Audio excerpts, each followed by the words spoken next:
What is going on, Neon Nation? Cyberpunk 2077 news time. This time we're talking about a new role for streamer and former adult star Sasha Grey, what Cyberpunk 2077 looks like on an RTX 4090 with DLSS 3, a new novel set in the Cyberpunk universe, a Cyberpsychosis mod that is absolutely incredible, and more, so let's get into it. Jumping into our first story, we have our first bit of news here about Cyberpunk 2077's upcoming expansion Phantom Liberty. This one is actually a really amazing idea from CDPR, so they definitely deserve the props for this one. If you guys remember, a while back, pre-release of the game, CDPR was getting a ton of influencers and content creators on board using their likeness to create advertising for the world of Night City, and their new Phantom Liberty contest kind of reminds me of this. In a tweet from the official Cyberpunk 2077 page, they mentioned, quote, "A new community radio station is coming to Night City in the Cyberpunk 2077 Phantom Liberty expansion.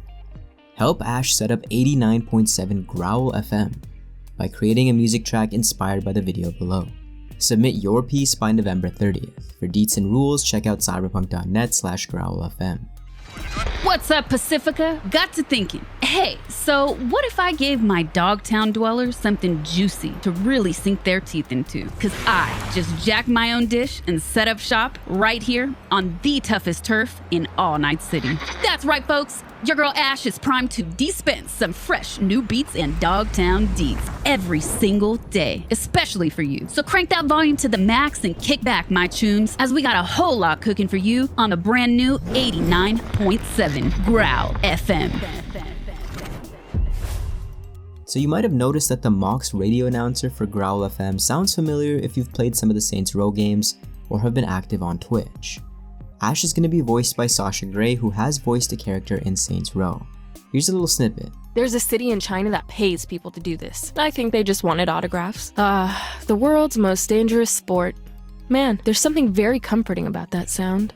Sasha is a former adult actress turned streamer, and her voiceover is pretty good in my opinion.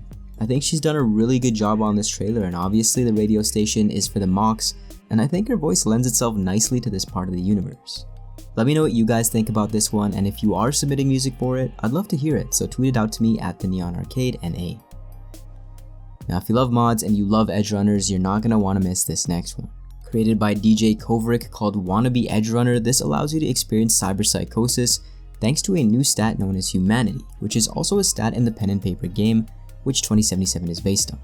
This Humanity stat will decrease with Berserk or Sandviston usage, how many kills you've racked up, and the number of implants you have.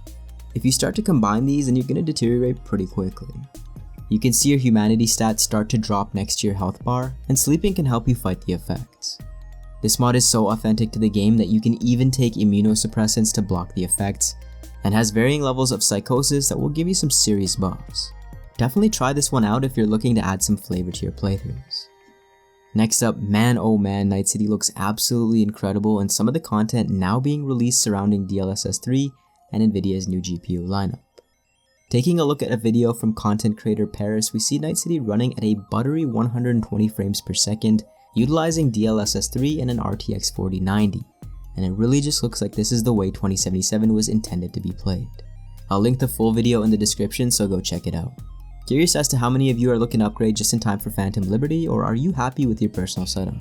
Speaking of Nvidia, if you've updated to the latest drivers last week, you'd have likely already encountered a visual map glitch that prevented you from seeing large segments of the map. Nvidia has recently released a hotfix for this, so do be sure to head to the Nvidia support page for the latest update that will remove your artifacting and glitching. You could always roll back your update as well, but there are some performance improvements you probably want to have in the latest iteration of the driver. I know I've seen a lot of you guys in the comment section saying that you've been playing on Stadia and you're worried about your progression throughout the game now that Stadia is going under. Well, it does seem like we're going to have a fix for this. I'm going to place this on screen for you guys who are on Stadia, looking for a fix, so if you need to, pause it, follow the steps, and your issue should be resolved.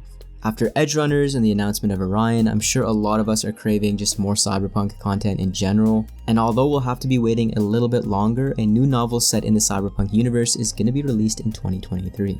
Coming out on August 8th of 2023, we have a novel called No Coincidence from acclaimed Polish science fiction writer and screenwriter Rafał Kosik. The novel follows a group of strangers as they discover the dangers of Night City are all too real. They've just pulled off a heist, robbing a convoy transporting a mysterious container belonging to Militech. The only thing the group has in common is that they were blackmailed into participating in the heist. They have no idea how far their mysterious employer's reach goes or the purpose of the artifact that they stole.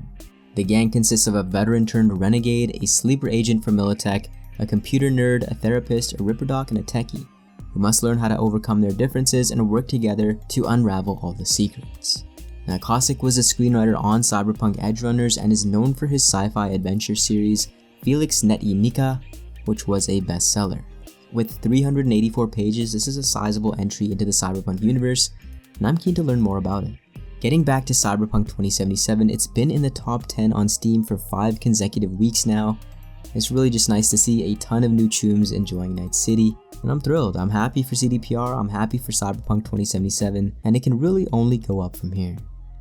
As always, thank you guys so much for watching. I hope you enjoyed this new segment. I just posted a lore video on Morgan Blackhand, so definitely go check that out. I did also recently do one on the combat zone and the horrors that are awaiting us potentially in Phantom Liberty, so go check that out as well, and I will see you in the next video.